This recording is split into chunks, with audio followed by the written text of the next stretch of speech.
What is up, you guys? Teller checking in with a free play for you guys for the big UFC Vegas 69 card. For those of you guys that have been keeping up to date with me, the start of 2023 has been a little shaky, but for those of you guys that have been following me long term, you guys know we always right the ship. I had a little bit of a rough start to 2022, and you guys know we profited major units when it was all said and done. And I'm looking to pick things up starting tomorrow. I think there's a lot of intriguing lines all throughout this fight card, so I am very excited about that. We take a look into UFC Vegas 69. On the prelims, we have a scrap of two 7-1 fighters, Evan Elder and Nazim Sadykhov. Let's dive into that fight. Welcome to the show. This is the MMA fortune teller. Yeah.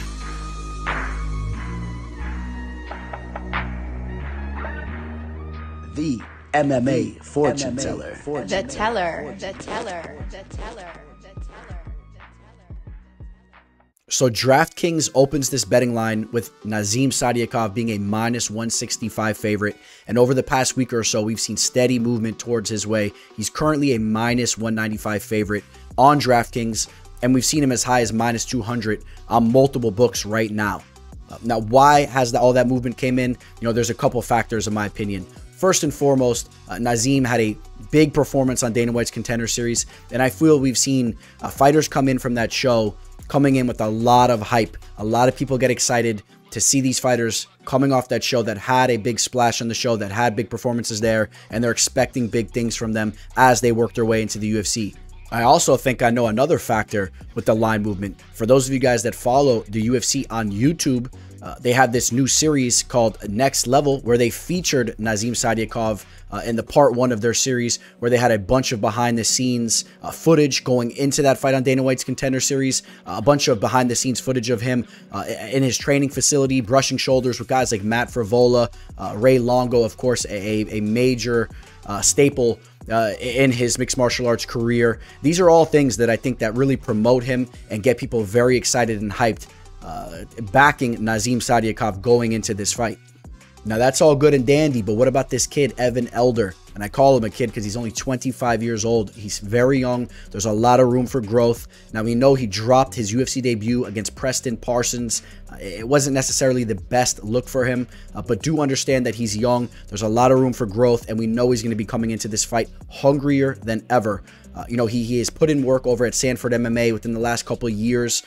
So he's rubbed shoulders with some of the big wigs in the game. He's gone to the big facilities, and he's looking to make, a step up in the game here and catch that first victory in the octagon. But check this out. Nazim Sadykhov, out of his 8 pro fights, 5 of those victories coming by way of knockout. He has showcased that he has some serious power. He's a major threat on the feet. And of course, we refer back to that fight on Dana White's Contender Series where he showcased that, landing a huge knockout shot with his hands. I mean, this is what he's about. He is a major threat on the feet. And a lot of people believe that if someone's going to go out there and get the better of Nazim, it may more so be via takedowns, grappling, using some jiu-jitsu and wrestling and whatnot. Now, is Evan Elder that guy? So how about this? Out of Elder's 8 pro fights, 4 of his victories have came by way via knockout. He has shown that he's a fighter that is more than willing to exchange on the feet. We've seen him use some wrestling a little bit here and there in the regional scene against lower level talent, but especially as of recently, he is a fighter that has really fell in love with standing and banging on the feet. And we have seen that from him as of recently. And then you take a look to his UFC debut, where he did drop that fight against Preston Parsons. There was absolutely no takedowns attempted as far as offensively for Elder. And from a defensive standpoint, he was only able to defend 33% of the takedowns that were attempted on him by Preston Parsons. You put that all together, and although he is a decently well-rounded fighter, I don't think that there's anything too much going on from the grappling standpoint of Elder. So stylistically, I do feel this fight favors Nazim Sadykhov more so, as I do expect this fight to take place on the feet with both men throwing heavy leather. I love the southpaw stance that Nazim brings to the table as well. Now let's slide back to that Dana White's Contender Series fight where Nazim was landing 4.42 strikes per minute compared to the 1.8 strikes landed per minute in Elder's UFC debut. As far as from a percentage standpoint, Sadykov landing 59% of his strikes as significant strikes, while Elder only landing 45% of those strikes as significant strikes. So, a little bit more of damaging shots coming from Sadyakov's way. And you see that on tape when you break down tape on him.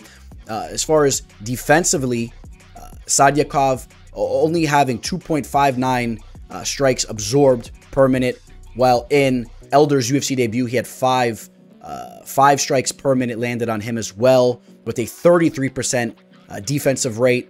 And then you also had Sadykhov with a 65% defensive rate there as well. So being more efficient defensively as well. So where are we going with this fight? We talked about the fact that there's been some movement towards Nazim's way over the past week.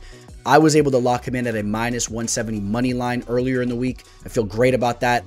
We talked about the fact that he's currently right around that -190 to a -200 money line favorite. I have no problem with that line. I think that you guys should all look to go shop that line right now, and anything -200 and down is something that you guys are going to want to jump on.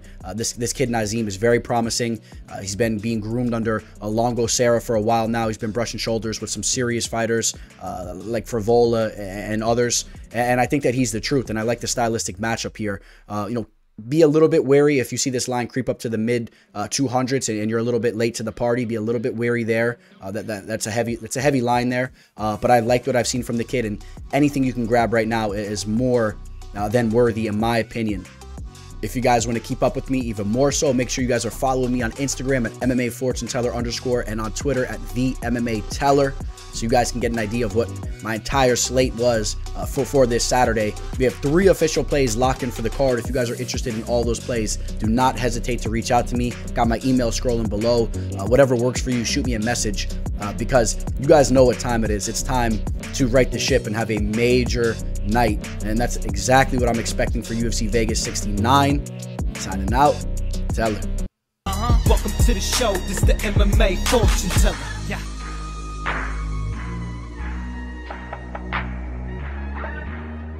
The MMA Fortune Teller. The teller.